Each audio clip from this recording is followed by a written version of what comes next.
প্রিয় আমার বন্ধুরা, আমি আজকের অর্শ রোগের টিপস দেব কিছু। তোমরা আমার সঙ্গে থেকো, সাহায্য করো, সাবস্ক্রাইব, কমেন্ট এবং শেয়ার করে, যাতে নিত্য নতুন টিপস তোমার নিতে পারো। আজকের এসো আমার সঙ্গে অর্শ রোগের নিরাময়ের জন্য কিছু তোমাদের টিপস দিচ্ছি। 1.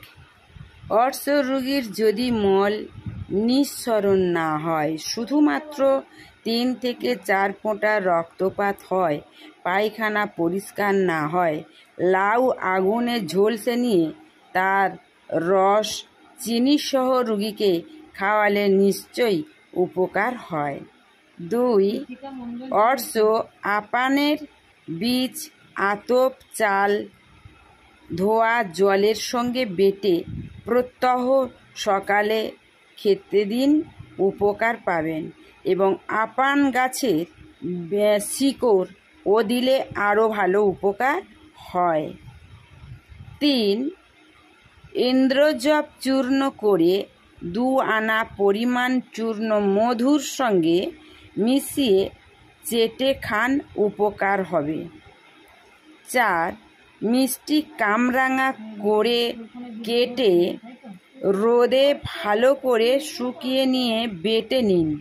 এবার সেই কামরাঙা বাটা 1.5 থেকে 2 গ্রাম নিয়ে জলে সঙ্গে মিশিয়ে রোজ 1 বার কিংবা 2 বার খাবেন, উপকার হবে।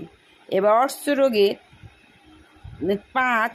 শেওড়া গাছের রস 30 ফোঁটা আধ কাপ দুধের সঙ্গে মিশিয়ে সকালে ও বিকালে খেলে উপকার হয়। 6. 10 অথবা 20 গ্রাম পিত বেরেলার মূল একটু থেঁতো করে 4 কাপ জলে সিদ্ধ করুন। 1 কাপ জল অবশিষ্ট থাকতে নামিয়ে ছেঁকে নিন। তারপর সেই কাঠে খই চূর্ণ মিশিয়ে অথবা খই মিশিয়ে খাবেন 3 দিন, তবে ফলে অর্শের রক্ত বন্ধ হবে। টিপস 7. আতপ চাল ধোয়া জলের সঙ্গে 10 গ্রাম কুশের মূল চন্দনের মতো বেটে পাতলা কাপড়ে বা ছাঁকনিতে ছেঁকে সারাদিন সকালে বিকালে 2 বার খাবেন, অর্শের যথেষ্ট উপকার পাবেন। আবার অর্শের জন্য 3 টিপস। তেঁতুলের কচি পাতা 4 গ্রাম নিয়ে 2 কাপ জলে সিদ্ধ করে আধ কাপ থাকতে নামিয়ে ছেঁকে নিয়ে তার সঙ্গে মিছরির গুঁড়ো মিশিয়ে শরবতের মতো খাবেন, অর্শে ভালো ফল পাবেন।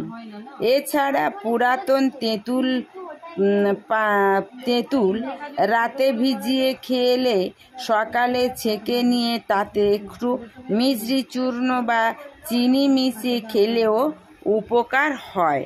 বন্ধুরা, আমি আরও অর্শের টিপস দেব। এটা 1 পর্ব, আবার 2য় পর্ব তোমরা দেখবে, আমার সঙ্গে থাকো। আরও অর্শের অনেক টিপস আছে, তোমাদের হাতের কাছে যেটা পারবে সেটা নিয়ে ব্যবহার করবে।